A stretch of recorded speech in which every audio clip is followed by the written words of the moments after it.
Parvez sir, Thank you. Thank you, sir. Thank you. Thank you. Thank you, sir. Thank you, sir. Thank you very much, sir. Thank you, sir. Thank you. Thank you. Thank you. Thank you.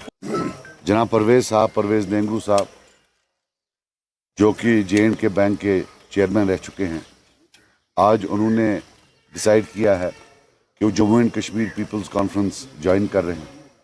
हमारे लिए ये बहुत खुशी का मौका है कि ऐसे टेक्नोक्रेट, जब स्टेट को टेक्नोक्रेट्स की ज़रूरत है to script an economic dream for the future, we need successful people who have achieved success in their lives through sheer hard work and struggle, that they enter the field of politics and hopefully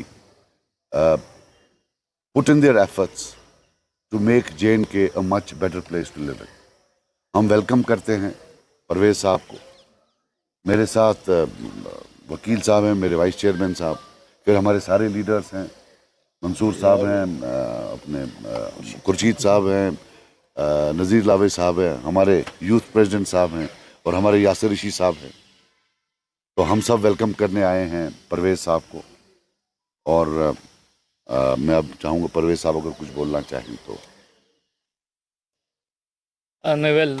with the permission of the chair, एक तो सबसे पहला है कि why PC and why Sajad साहब, I am sure कि before you pose this question I should answer that question myself. I have been deeply inspired by the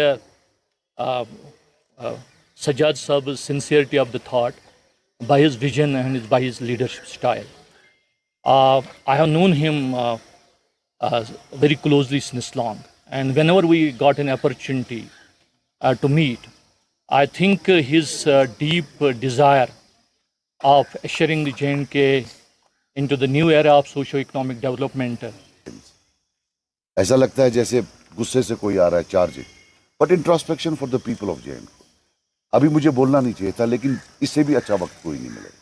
जब main stream था 24 घंटे मीडिया से लेकर लोग गाली गाली गद्दार गद्दार, वो गद्दार खड़ा था, वो बचा रहा था इन सब चीज़ों को। जिसको आप गद्दार बोलते थे ना, वही एक शील्ड था। उस शील्ड को आपने बेइज्जत किया गालियां दे देकर। जब तक आप अपनी मेन स्ट्रीम को इज्जत के साथ वापस नहीं लाओगे और उसको रिस्पेक्ट नहीं दोगे जो वो डिमांड करता है,